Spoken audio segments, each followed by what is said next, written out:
Hi friends, welcome to my channel.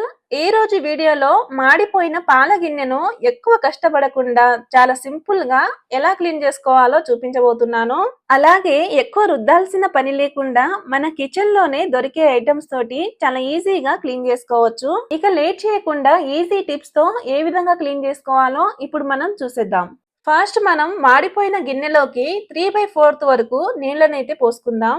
నీళ్లు నిండా పోసుకుంటే ఈ నీళ్లను మరిగించేటప్పుడు పొంగి బయటకు వచ్చేస్తుందండి. కాబట్టి మరీ నిండుగా కాకుండా కొంచెం తగ్గించి పోసుకోండి. తర్వాత ఈ నీళ్లలోకి 1 టీ స్పూన్ వంట సోడాను వేసి వంట సోడా పూర్తిగా కరిగే వరకు కలుపుకోండి. బేకింగ్ సోడా వేశాక 2 టేబుల్ స్పూన్ వరకు వైట్ వెనిగర్ ని వేసుకోవాలి. ఒకవేళ వెనిగర్ లేకపోతే దీన్ని బదులుగా ఏం వేసుకోవాలో కూడా చెప్తాను. వీడియోని అయితే పూర్తిగా చూసేయండి. అలాగే 1/2 టీ స్పూన్ వాషింగ్ పౌడర్ ని వేసి అంతా కలిసేలా ఒకసారి బాగా కలుపుకోవాలండి. ఇలాంటి మంచి మంచి వీడియోస్ కావాలంటే ఈ వీడియోని లైక్ చేసి అలాగే ఈ ఛానల్ ని సబ్స్క్రైబ్ చేసుకోండి. ఇప్పుడు మనం ఈ గిన్నెని తీసుకెళ్లి స్టవ్ మీద పెట్టి నీళ్ళని అయితే బాగా మరిగించుకుందాం. మంటను హై ఫ్లేమ్ లో పెట్టి నీళ్ళని బాగా మరిగించుకోండి. కరెక్ట్ గా 4-5 నిమిషాల తర్వాత ఈ నీళ్ళు అయితే ఇలా మరగడం స్టార్ట్ అవుతుంది. అప్పుడు ఫ్లేమ్ ని మీడియం టు లోకి అడ్జస్ట్ చేసి ఇలా గరిటెతో గీరుకుంటూ కలుపుతూ ఉండండి. అలాగని మరీ గట్టిగా గీరాల్సిన పని లేదండి. మాడిన అడుగు చాలా ఈజీగానే వచ్చేస్తుంది. చూడండి ఏ విధంగా వచ్చేస్తుందో. అలాగే మరుగుతున్న నీళ్లను ఇలా గిన్నె అంచులకి పోసుకుంటూ ఇలా లైట్ గా గీరుకుంటుంటే మాడు అంతా వచ్చేస్తుందండి. ఇదే విధంగా 10 నిమిషాల పాటు చేసుకున్నట్టయితే 90% వరకు మాడిన అడుగు అయితే వచ్చేస్తుందండి.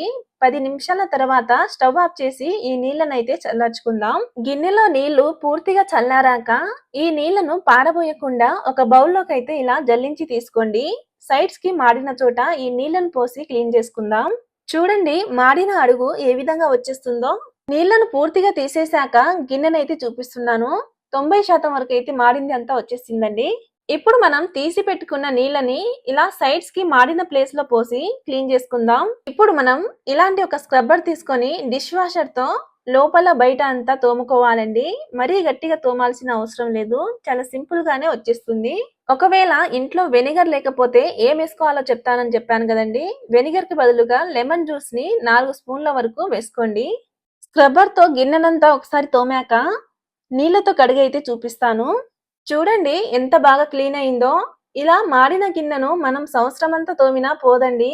కాబట్టి ఇలా ఎప్పుడైనా గిన్నె కనుక మాడితే ఇలా ఒకసారి ట్రై చేసి చూడండి. చూశారు కదా ఎంత బాగా క్లీన్ అయిందో. ఈ వీడియో కనుక మీకు నచ్చినట్టయితే లైక్ చేసి సబ్స్క్రైబ్ చేసుకోండి. అలాగే పక్కనున్న బెల్ ఐకాన్ని కూడా ప్రెస్ చేయండి.